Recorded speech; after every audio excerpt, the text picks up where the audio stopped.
Welcome to the Ben Daniel Podcast, where we're calling a spade a spade. Great to be here with you guys today. The Indiana Fever continue to fly high on the ratings when it comes to cable TV, and Kelsey, Money Mitch, put him in a ditch, winning WNBA Player of the Week. That's exactly where we are going to start today. Kelsey Mitchell, Eastern Conference Player of the Week from June 2nd, my birthday, what a great day, to June 8th, giving us 20.5 points per game, 3.5 rebounds per game, 2.5 assists per game. Kelsey, Pistol Mitchell, Money Mitch, you already know that, is back in business. And we can also give a shout out to one Ari McDonald. Kelsey Mitchell clearly plays better when she's not tasked to be point guard and shooting guard. She plays better when she's alongside Caitlin Clark. Kelsey, all you got to do is score. Caitlin Clark goes down. She's with Sydney Colson. Ball's in her hands, asked to facilitate a lot more than she's used to, more than she's comfortable with. And then the Indiana Fever go and sign Ari McDonald. Another reason why she's so important for us to sign further down the road. Kelsey Mitchell delivers 20.5 points per game, 3.5 rebounds per game, 2.5 assists per game.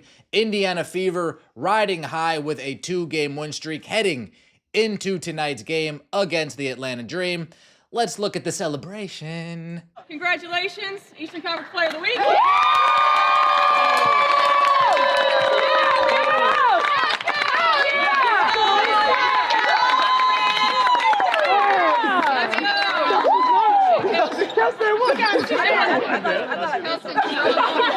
Kelsey Mitchell, she thought she did something wrong. No, Kelsey, you ain't do nothing wrong but put the ball in the hoop. You ain't do nothing wrong but put the ball in the hoop. Now, if you remember last year, it was a toss-up for Player of the Month the last back half of the season between Kelsey and Caitlin. Caitlin did win it, but she even said, Kelsey kind of could have won this award too.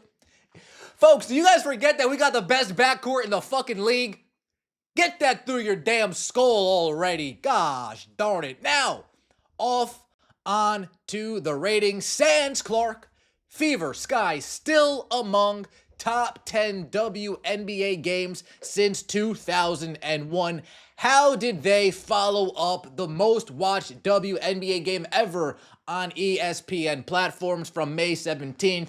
That averaged 2.7 million viewers with a peak of 3.1, up 115% against last year's average. You guys know I have to roll through the history tapes. The first time these two teams matched up with the new eyeballs on the league, 1.53 million on ESPN. Then they did 2.2 on CBS, followed by 2.3 on ESPN, followed by 1.6 on ION. So what did this most recent meeting get them? Well, we are about to find out. Sans Clark, Fever Sky, still among top 10 WNBA games since 2001. Despite the absence of Caitlin Clark, the Fever Sky rivalry delivered one of the top 10 largest regular season or playoff WNBA audiences in the past 2 decades on CBS prime time.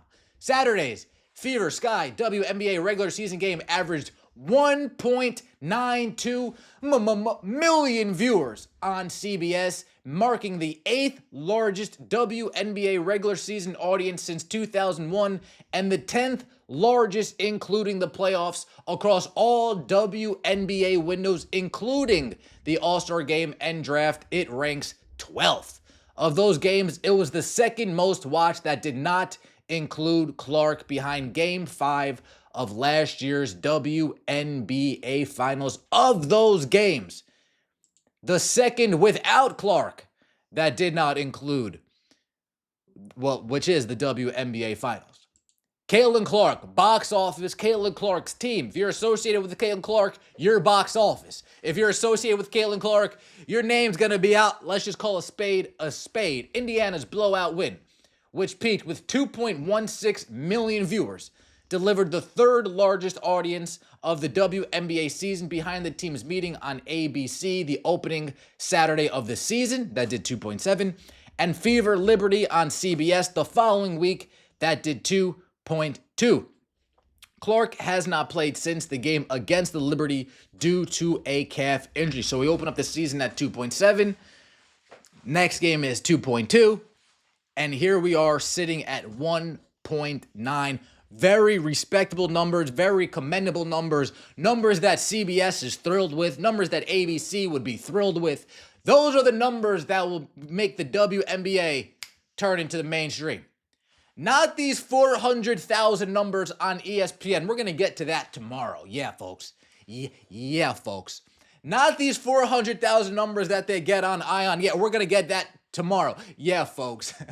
Yeah, the millions is what these companies want. 750,000 and up is what these companies want. Not 350,000. They don't care about that. Not 400,000. They don't care about that. If it's not 750,000 and up on your IONs, they don't want it. If it's not 1 million and up on your CBSs, on your ABCs, on your ESPNs, they don't want it. It just is what it is. Indiana's blowout win, we already got to that. It also delivered the third largest WNBA audience ever on CBS, which began airing games in 2020. Third largest WNBA audience ever on CBS. And folks, that's why you come here, because I don't even need to see the rest of that article to know what those games were, right? We know one of them was the Angel Reese game. We know one of them was the Liberty game. And now here we are, back to the Sky game as well. The game marked the first time ever that a WNBA regular season or playoff game aired in primetime on broadcast television. The first time ever a WNBA regular season or playoff game aired in primetime on broadcast television. Wow.